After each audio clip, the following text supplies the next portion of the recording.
Assalamualaikum warahmatullahi wabarakatuh. Salam sejahtera kawan-kawan. Alhamdulillah dapat kita bertemu sekali lagi di CA YouTube channel 5306. Hari ini kita kongsi buat mi goreng sedap, mi lembut dan sayurannya rangup.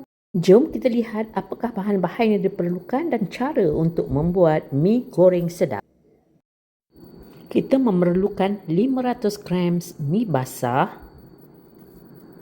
Sayuran yang diperlukan adalah 200 gram sawi dan 200 gram tauge serta 2 tangkai daun bawang. Lauknya pula terdiri daripada 100 gram udang basah, 100 gram daging ayam dan 3 biji telur. Bahan-bahan tumisan terdiri daripada 2 biji bawang merah, 4 ulas bawang putih, setengah cawan minyak masak, 3 sudu makan cili bo ataupun cili paste.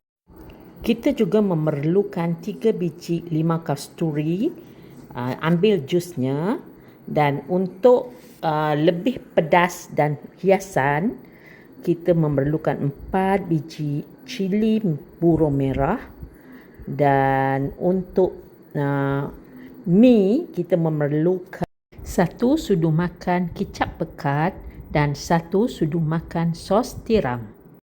Kawan-kawan, kita akan mencelur mi yang telah kita basuh ya. Kita celur mi ni sebentar saja, lebih kurang 2 minit. Kemudian toskan mi ni dan terus masukkan ke dalam kas ya. Campurkan 1 sudu makan sos tiram dan juga 1 sudu makan kicap pekat, dan kita akan gaul supaya semuanya bergabung dengan sempurna. Kemudian ketepikan mi ni ya, panaskan sebanyak setengah cawan minyak masak. Kawan-kawan, kita goreng dulu bawang merah untuk kita jadikan bawang goreng ya. Okay, kawan-kawan jangan tunggu sampai semuanya warna keperangan, sebab bila dia dah sejuk nanti kan kita punya bawang goreng ni akan jadi lebih hitam. Okey. Jadi kalau misalnya dia dah jadi macam ni je, kita angkat. Biarkan setengah macam tu. Kita masukkan pula bawang putih. Tak perlu garing sangat ya.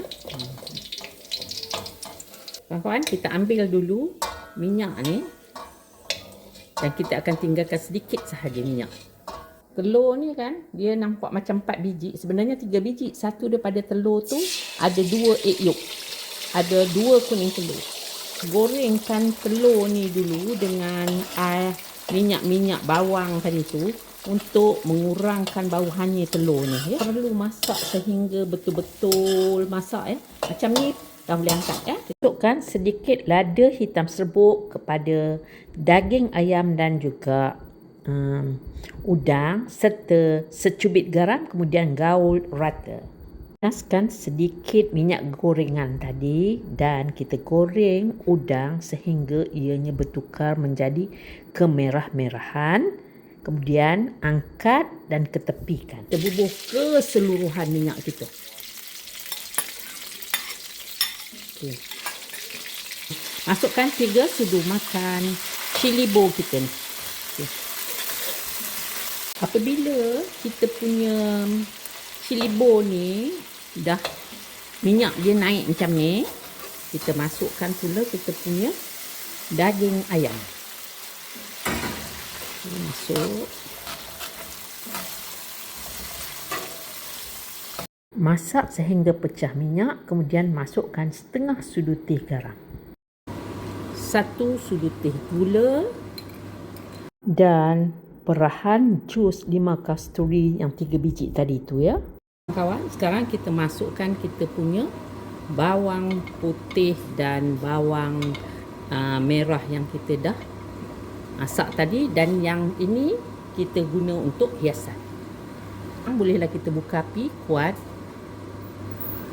Mula kita akan masukkan kita punya batang sawi. Sebab batang sawi kan dia tak ada lembut seperti daun sawi. Itu kita gaul. Okey, kita masukkan kita punya udang pula. Kita gaul udang ni. Okey, mi yang telah kita sediakan tadi. Okey, kan? Kita gaul lah. Okey. Tengah sudu teh serbuk perisa dan kita gaul ya mi kita ni. Lepas tu kan kita buat macam ni, sebelah macam ni. Kita bubuh kita punya tauge. Lepas tu biar macam tu, kita tutup. Tutupkan dia macam tu.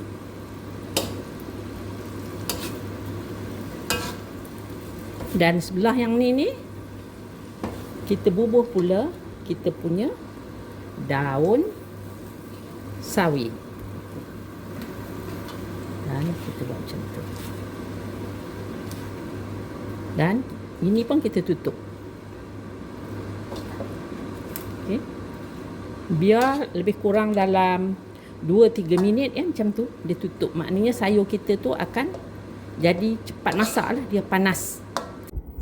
Jangan lupa masukkan telur yang kita telah goreng tadi dan gaul rata. Sekarang semua bahan-bahan mi goreng telah bergabung dengan sempurna. Bolehlah kita tutup api. Hiris cili padi nipis-nipis, kemudian campurkan kicap cair secukupnya untuk kita membuat kicap cili. Jangan lupa ya kawan-kawan, cuba ya buat mi goreng yang sedap ini. Okey. Okey ya.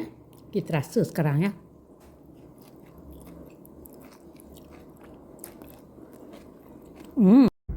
Sawi dan juga tauge masih kekal rangup. Rasa pula dia punya udang.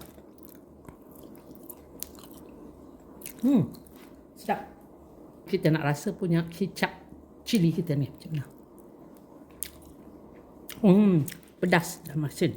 Jadi gabungan semua-semua yang telah kita buat ini menyebabkan mi kita ini memang super lazat. Terima kasih kerana menonton video ini hingga tamat. Billahi taufik wal hidayah. Wassalamualaikum warahmatullahi wabarakatuh. Bye-bye kawan-kawan.